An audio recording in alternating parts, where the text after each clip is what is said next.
Louisa, I'm delighted to have you on the show today. I've been wanting to have a chat with you for ages, and I know what you're going to share is going to be so valuable to people who working agencies. So I'm just going to give you a short introduction, but obviously we know each other through the healthcare communications industry. You're probably one of the most well-known people for having built and sold your own agency, Woolley Pau. So I know that you've got a huge amount of experience and having run the agency for 19 years. But you then pivoted to start another business in 2013, which is called Other Board. Yeah. And one of the biggest reasons for the listeners that I invited you on the show is because your journey and story is just so powerful, and it's sort of led you to do what you do now. So without revealing too much, I'd love if you could spend a couple of minutes just introducing yourself. Oh, thanks, Jenny. It's lovely to be here. Yes, I mean, you've told my story, really. I founded, built and sold the agency. What people probably don't know is that during that time, I also had 4 boys, and that it very nearly killed me. And I felt, I learned a lot of lessons the hard way by just making the mistakes and doing it. And now the reason for setting up Other Board was that I really felt that I didn't want to do it again, which a lot of people do. They kind of go and do it again.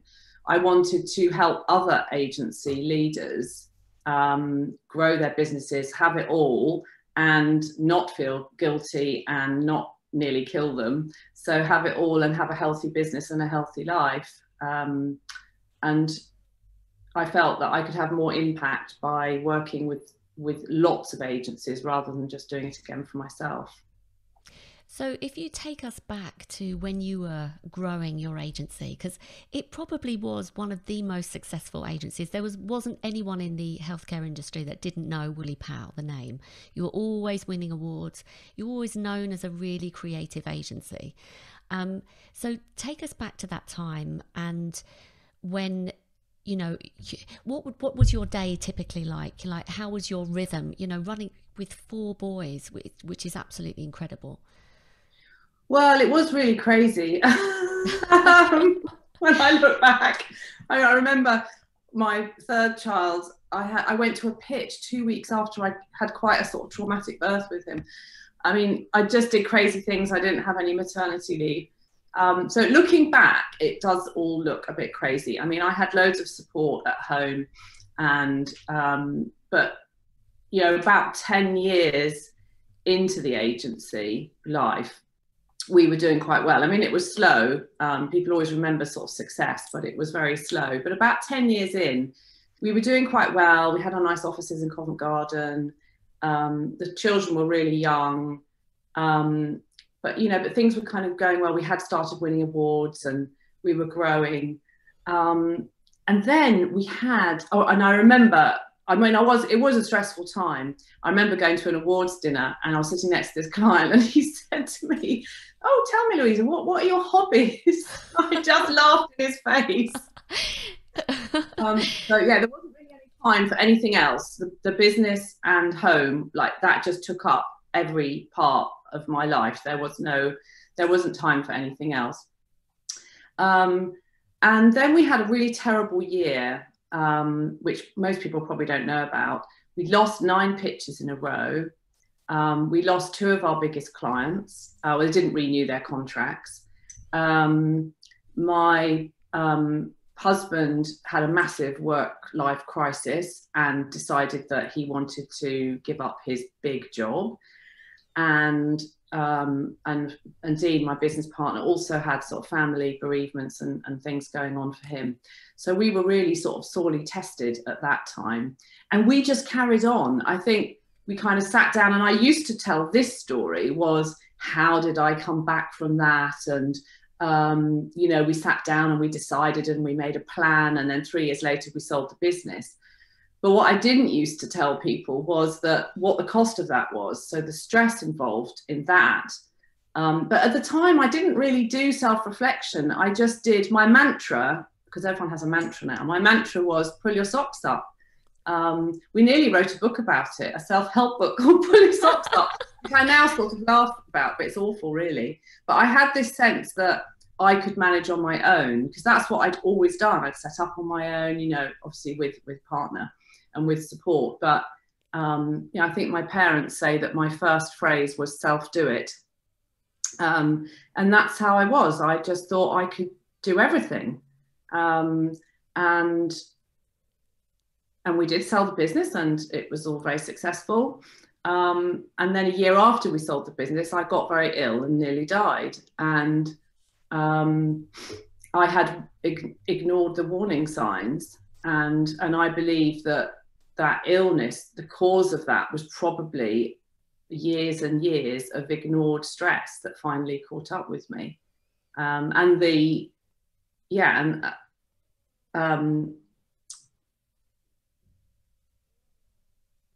I can't remember what we were saying now. No, and this is fascinating, actually, the timing of when it happened. So you'd sold it. You all of this stress was going on. You had this huge amount of pressure on you, additional pressure when you lost all the clients. You lost two clients, lost the pitch, Dean's family problems, and then. But you made it through that. Then you sold. Then a year later, it actually affected your health. So looking back, the accumulation, that is massively powerful. And I think that's what people do. They ignore there were warning signs, which I ignored. I kind of ignored. For instance, during that 3 years, I was suffering quite badly from heart palpitations. And I did go and see a cardiologist, and I had tests. And the test came back, and he said, well, you know, everything's fine. He says, you're just suffering from stress. You know, there's nothing else. So off I went, thinking, okay, it's just stress. Now that I know a bit about the science of stress and what that means, I'm kind of amazed that was just sort of brushed off, because stress is incredibly unhealthy and can lead to serious illness if you don't deal with it. And you know, I had other warning signs, like feeling, you know, those sort of feelings of guilt that I wasn't doing enough for the business or enough for my family. You know, that's a very common sort of warning sign. And the trouble is that feeling of stress just starts to become normal. And that's what happened to me, I think. That was just my normal. And so it was only when it just came to a point where I literally nearly died that I just had to go, well, and physically I couldn't go back to the business. I was really quite poorly for a long time afterwards. And then it took, you know, the trauma of, I had to have a massive operation, the trauma of all that took actually years to process, and for me to get healthy again. And, you know, I just really don't want that to happen to other people. Absolutely. And that's one of the reasons I wanted to invite you on, because I think this is, you know, like what you've described is probably other agency leaders are listening to this and thinking, well, okay, maybe I'm ignoring the signs, or maybe that kind of little heart flutter that keeps happening, you know, you don't know how it's going to manifest, do you, as you say?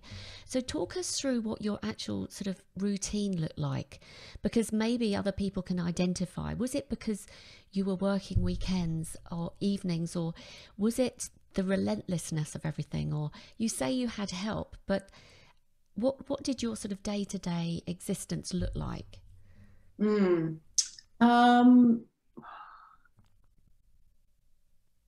I suppose when the children were very young, getting up really early, so lack of sleep, right. Getting up really early. I mean, it's all a blur really, for when they were really young. I can almost hardly remember. Feeling really tired all the time, getting up really early. So I would normally go into the office early, and then we had a nanny that would come in until my husband gave up his job, and then he looked after the children because he had basically a breakdown. So we were both quite stressed for a long time. And then looking back, I just think I wasn't putting it's all about energy, what you put your energies into. And I think at work, like many agency owners, I felt I had to do it all as well as have it all. And so I probably just got involved in too much, in everything. And towards the end, yes, I did let go of stuff, delegate stuff, have a good management team.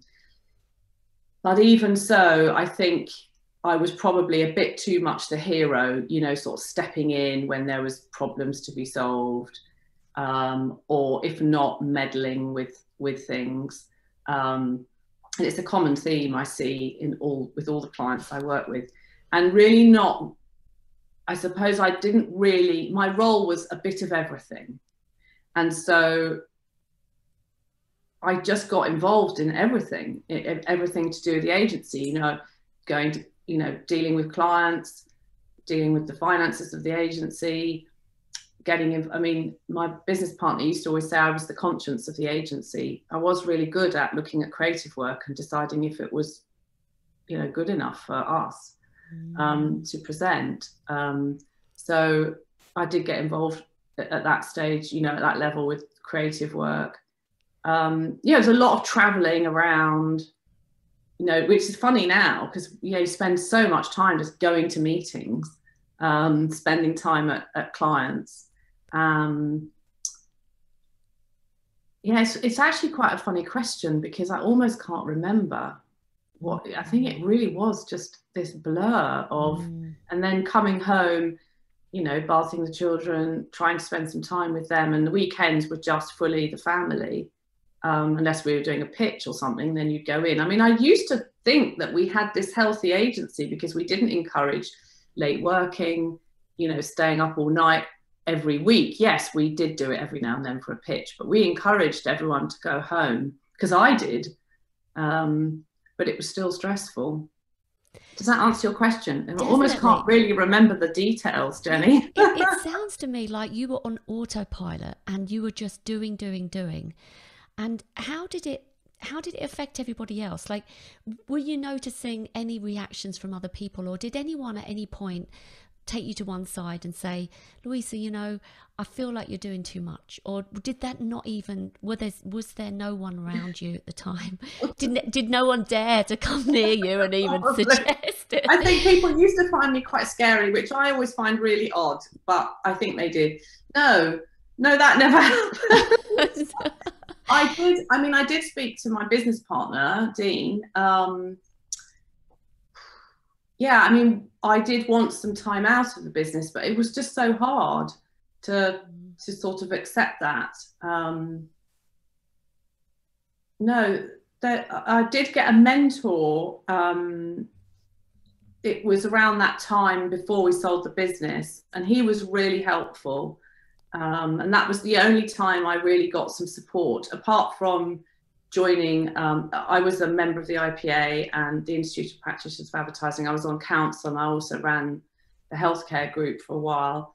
And that was a brilliant support network because they were my peers and people that, you know, and I'm still friends with some of them now. And that's been a really, you know, and I would advocate that to anybody, to find peers that you can talk to, because they're the only people that really understand what you're going through. Did you ever share? I mean, because to a certain extent, I mean, it's always a double-edged sword, isn't it?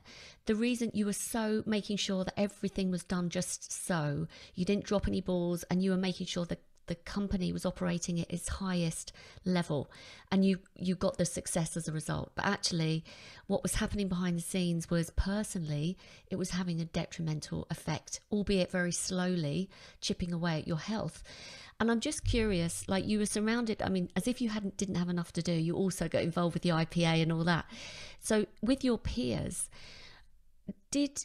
was this topic ever brought up, or was it not discussed?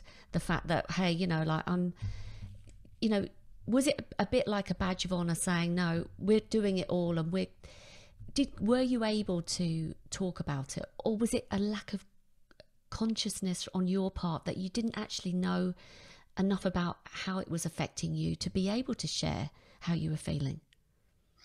I think I kept it very much. I did share with my husband and my business partner that I was stressed, that I felt guilty, that, you know, those kind of feelings. I don't think I did really share it with anybody else. I mean, we shared like issues we had, you know, around say pitching or something, or client issues, or you know, something to do with contracts or procurement, but they were more sort of functional things. We didn't really share about how we were feeling in that way. I think I didn't. I think I put on my brave face. I smiled a lot because that's what I did. I looked after everybody. That's what I did. I pretended for years and years that everything was fine. And, you know, the way you introduced me, I obviously did a really good job. You did a fantastic job. This is the thing. It's like everything is in life is a balance, isn't it? You know, it has to somehow calibrate. So when if we go back to that time, because what I'm really keen to do is to, and as what you're doing now, I want to dig into how you're helping agencies now, because I think this is such a brilliant topic to talk about. I think so many people do suffer from stress, pressure, guilt, when they're growing an agency, building an agency, or working in an agency, actually, because it's very 100 miles an hour, everything, isn't it? And I just think it's a topic personally that I don't think's talked about enough. So I'm keen to kind of try to pull out from you what you believe people can do to recognize that they might be going down a path that they don't want to be doing, and more quickly do something about it. You said that a mentor came into your life and helped support you. You could talk to your husband about things, but I mean, you're obviously working now with agency owners, leaders. What signs do you see from the outside looking in that they might be like you, just getting on with it, but really they need to be, there's a bit of a warning bell that you can see? Yeah. Sometimes I wonder, or maybe that if this doesn't exist, maybe I've just sort of made it all up. I have those moments. And then, for instance, the other day, in an agency group that I'm in, there's a little chat, and 18 agency owners were in this chat talking about feeling overwhelmed, feeling stressed. And these are the warning signs that you can't relax, that your sleep is interrupted, or maybe you have that like 4 a.m. feeling where you wake up worrying about everything, or just little niggles, like, you know, for anybody watching, things like headaches, or, you know, that you don't normally have, or itchy skin, or just that feeling, you know, in your stomach, you know, that kind of like constant pressure in your stomach, which you might have. Or even it could be more about like starting to doubt yourself, or that, you know, that you might make mistakes, and also, you know, actually making poor decisions. Because when we're in that stress state, so there's a difference between healthy stress and unhealthy stress. This is important to realize. So, you know, I've noticed it in the last 6 months during the whole COVID time. There was a kind of sense that the first few months of it, there was this huge stress, but in a way, for some people, it was sort of healthy stress, because it was like, right, something's happening. It's almost sort of exciting. We've got to change things. We've got to do things differently. And that's what happens. Healthy stress is fine. It improves performance. And we've all felt that, you know, when you start a new project or a new job or a new relationship, it's exciting. But there's a tipping point where it turns into unhealthy stress. And that's the thing that we're not very good at noticing, because we start to just think that this level of stress is normal. And it's realizing when we start feeling those warning signs that it's tipping into unhealthy stress, and that's the time to sort of do something about it. Because healthy stress is great for good decision making, but unhealthy stress is the opposite. So agencies should really worry about it, because it's also really bad for creativity, because creativity needs calm, alert. It doesn't need stress in the unhealthy sense of stress. So the other thing that is a little warning sign is that whole, oh yeah, I'm fine. Yeah, smiley, everyone's smiling, because nobody's fine all the time. So that's that sort of understanding there are diminishing returns to that stress is very important for all. And you're right, especially in agencies, because it's already a stressful environment. You win pitches, exciting. You lose pitches, that's awful. you know, you have a new client, you've got to get going, that's lots of new stuff to do, you know, so it's always up and down, stressful. It is that kind of environment, so we need to really watch out for it more than many other people. What's the first thing that you would suggest someone did if they're listening to this and they perhaps are thinking, I think that I'm starting to go down the route of the more unhealthy stress rather than the healthy stress? What's the very first thing that they should do, really? So brilliant. They've already done the first thing, which is to notice it. So being self-aware is the first step to kind of having a plan. Because if you don't notice it, then you're just going to fall into it. And what happens is people go until they fall over. So people might get ill or literally can't go to work, you know, suffer burnout. So noticing it, being self-aware is the first good step. Then talk to somebody. Most agencies do have some sort of, they're usually covered under their insurance. They do normally have somebody you can talk to, like a kind of counselling service, which you can just, at least you can talk to somebody.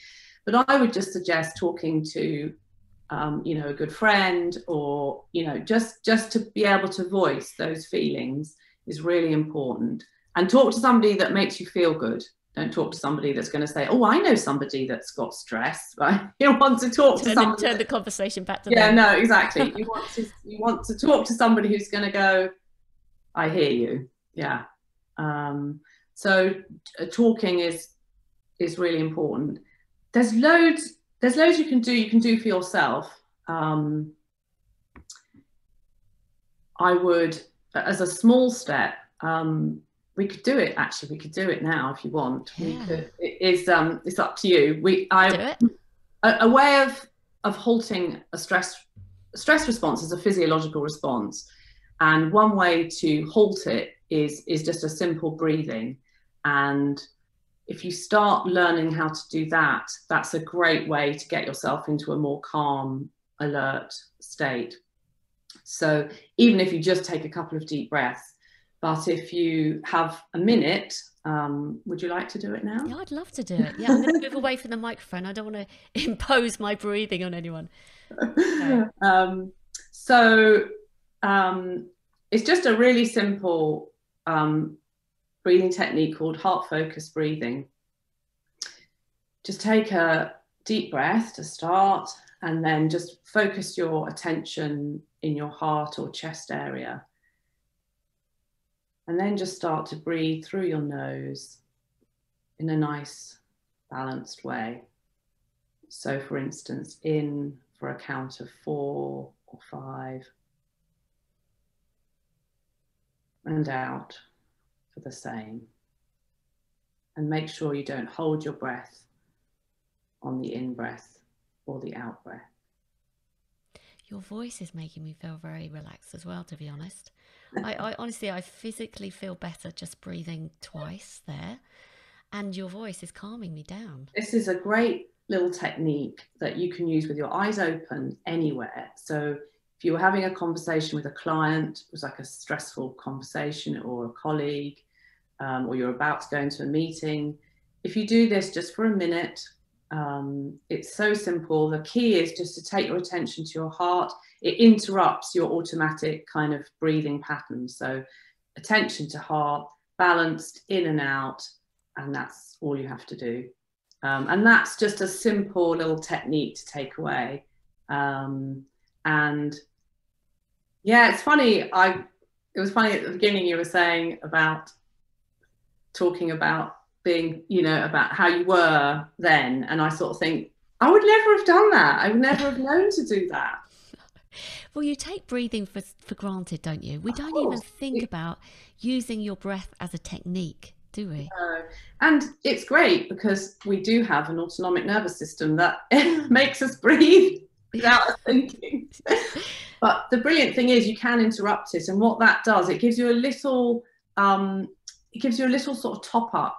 I sort of like to talk about your inner battery in terms of resilience.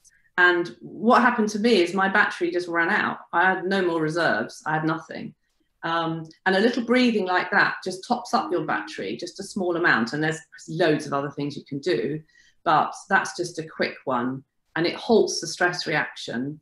Because every time you're stressed like that, you're building up cortisol in your body. It's just so bad for you.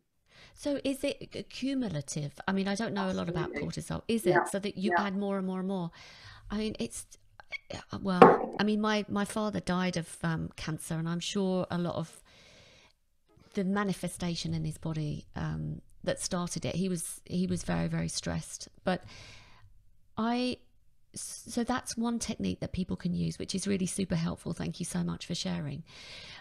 Tell me about the other ways that you help people when they come to you. Like, what's your advice for people? Because do you find that the more you talk about this topic, the more people start sort of secretly contacting you and saying, hey, Louisa, I heard you talk about this. And Well, what tends to happen is people go, I know, I agree, I'm really stressed, I really need this, but I've got no time.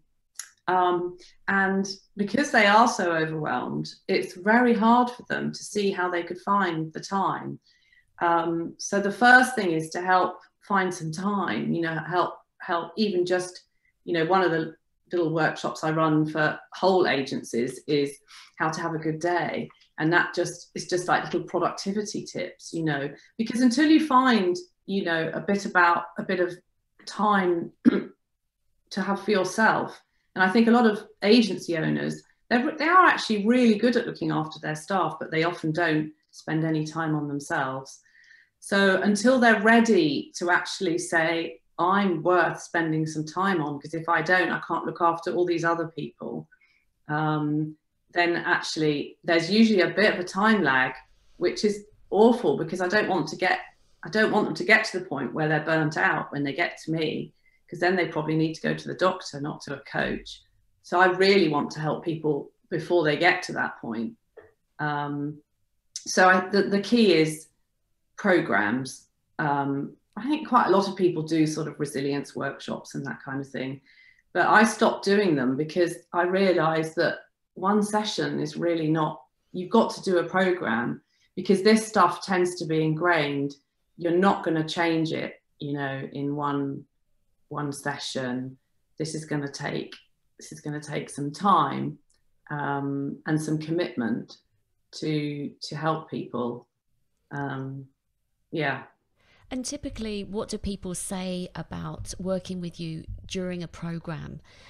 How does it tend to impact them? Like, how do they describe their journey and their experience of you being able to help them with that transformation?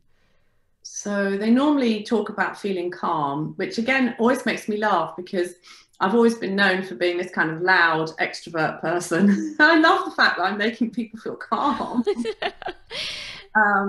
And they always talk about clarity, like suddenly they can see what they need to do. They have a plan. They have the next step. They often say they feel better. And for different people, it means different things, but usually they see the next step that they're going to take, and it feels doable and exciting, and they feel energized. Is that what you help people do, is develop their own bespoke plan for them and where they're at? Or Always. do you? Yeah, okay. always, So it's always yeah. tailored to what they need. Yeah, the techniques and if I'm doing the resilience program itself, there's a workbook and we work through it, but it's all based on them and what they need. And everyone's at different points in that journey. Some people I work with are really, really stressed and overwhelmed, and other people less so, but they can see it could come if they don't do something about it. And we're also working on growing the business, or helping them grow the business as well as look after themselves, and that's the mix. Well, I was going to say, I mean, not only can you help them with their health, you can help them with the practical side of running a business, can't you? And presumably, I mean, that's the beauty of working with someone like yourself who has trodden the path of growing and selling successfully an agency. It's like, well, there's nothing probably that you come up against now that you haven't, with someone else, that you haven't experienced yourself.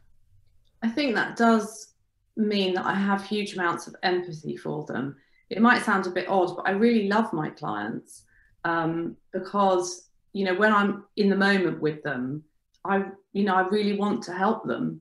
And I think they clearly feel that support.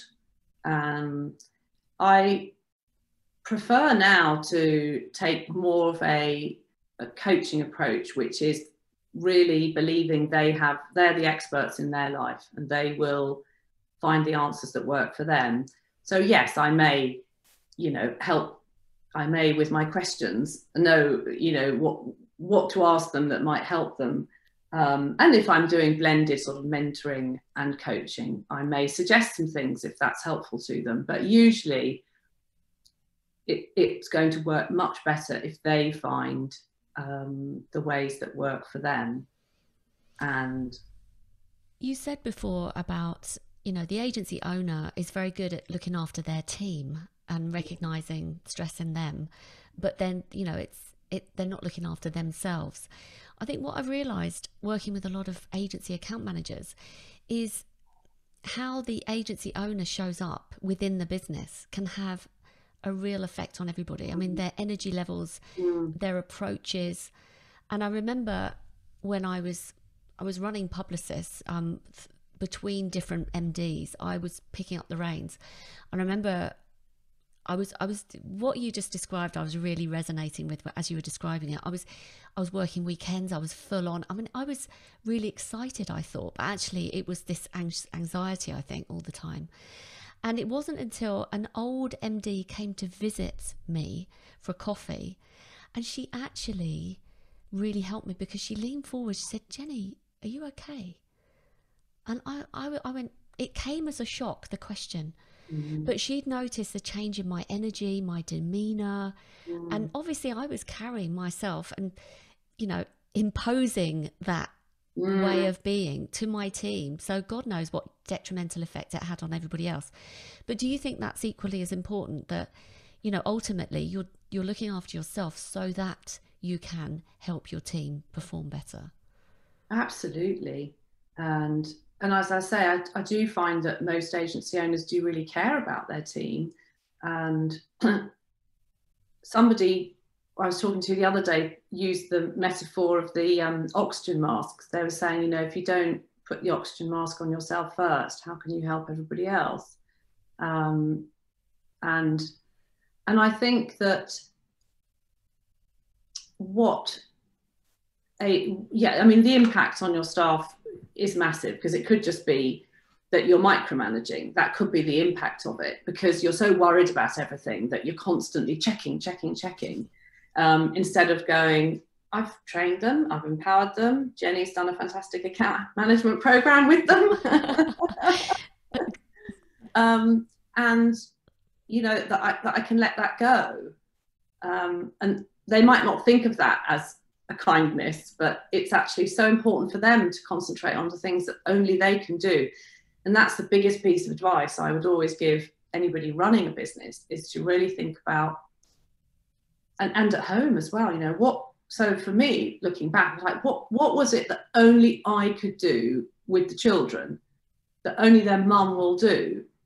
Because there are some things they didn't need me to pack their lunch, but they did need me to go to their assemblies, which I did go to, most of them. For instance, so deciding what only you can do in the business, what could, where you bring value to the business, and what you can let go of or outsource or get somebody else to do is so important. And that's a really key step to, having a healthy life and a healthy business. That must be quite cathartic for someone to sort of sit down with you and just pour it all out and analyse different areas of their life with someone else that can really have a practical and pragmatic approach to what can you leverage, what do you need to absolutely do, and what don't you need to do, because that must in itself actually feel like a relief. And just, you've mentioned your family a few times, Louisa, and I hope you don't mind me asking the question, but do you think that your family in any way suffered as a result of what you were experiencing?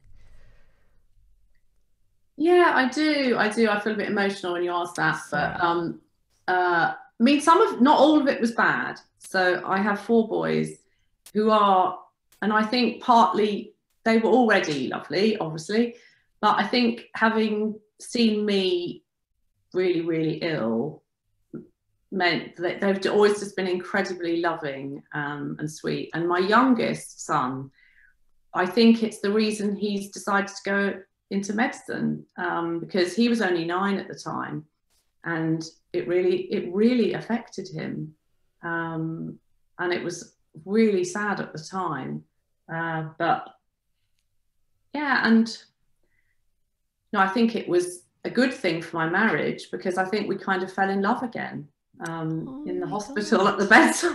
Wow, that was unexpected. I know, because sometimes those things give you that real sense of what you could have lost, and that perspective. So it's not all bad, there were some amazing things that came out of it, including, that I love what I'm doing now. And yeah, there's a lot of love. And I think one thing I gained was empathy, a lot more empathy for everyone, and I feel very blessed to have that, because it helps me every day. That's so powerful. I mean, it's so powerful to think that your son chose a career path as a result of what he was experiencing, that it had such a positive impact on your relationship. And I suppose in those times you do understand who your true friends are and who your true supporters and the people that really care and love you, I'm sure. I mean, just out of interest, did you find that people from the industry were rallying round, or did people come out of the woodwork that you didn't think had that sort of empathy, as you refer to, at the time? Or were you surprised at the lack of care in general? I don't think it was particularly one or the other. I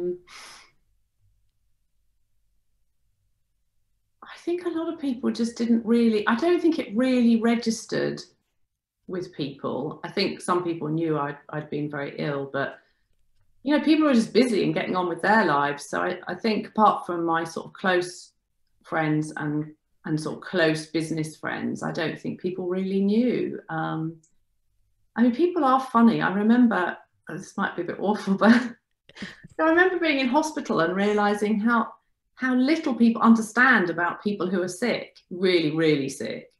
And, sending you like huge boxes of chocolates that, like work people, like thinking, what, I'm really ill. I can't eat anything at the moment. It's like, wow. It's sort of, they've got their PA to send a big box of chocolates. So I think there is a sort of, I don't know. I think people I don't think people really sort of understood.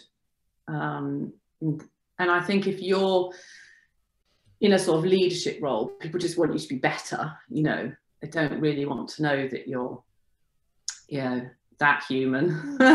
Maybe. Exactly. That's really interesting. That's really interesting. So the gesture was there, but the execution fell down. There's a lot of that. I'm interested to know what else you would advise. You've shared some really valuable tips, I think. First of all, having a recognition of what you're going through and talking to someone about it. You've shared the fact that breathing techniques really help to initially calm you down, to think about your life in terms of areas that perhaps you could leverage, and somebody else's services or tools even to help yourself. I'm interested sort of to expand on that, to understand the different ways that you work with people. I know that you prefer to work as a program and you don't do sort of one-off resilience workshops or anything, but what do you do that as a group, or is it always one-on-one? Both. I really like both, and I've found doing group coaching on Zoom or group mentoring works really well. I love it. I never thought I would say that, because I really like being with people. There's something about it that seems to work when people are in their own homes. So I do both. I love doing both. I work with small groups, unless it's a workshop. Like I'll do a how to have a good day workshop. I can do that with 20 people. But with the mentoring and coaching programs, the groups are normally around 7, seems to be an ideal number, and the one-to-ones. And so I tend to work with the business owners and then also do groups with their teams, or sometimes one-to-one with their teams, depending on what the need is. And have you got any examples of perhaps agencies that are excelling in this area, that are kind of super aware, and they have any kind of initiatives that they do? Like, what have you seen best practice with agencies? Yes, I've been thinking about this. I think some maybe bigger companies are tracking the maybe doing like online surveys, tracking, you know, the happiness of their staff. Some are doing training programs, but I don't know if there is a lot of really great best practice. I think, as I mentioned earlier, some will have sort of mental health signposting around, you know, so people will know maybe to ask things in a certain way, and then we'll know who to sort of signpost them to. They might have a counsellor that you can talk to. And I think the thing with resilience is that people think it's all about sort of bouncing back after something terrible's happened. And so the programs tend to be for that. So there's a lot of good stuff for people who have fallen over, and say, here's somewhere you can go and to help you up. But the way I just define resilience is that it's the capacity to prepare for, to recover from, and to adapt in the face of stress or challenge. And so it's that building up your inner battery, that building capacity. And I think there isn't a lot of great work going on with that. I think there's good stuff for what happens when I'm ill, but not so much how do we create this capacity, which means that you are a healthier individual at work. Even that's creative, you know, building up your inner battery, because I think that resonates with everyone, isn't it? They can just imagine. Yes, that makes total sense.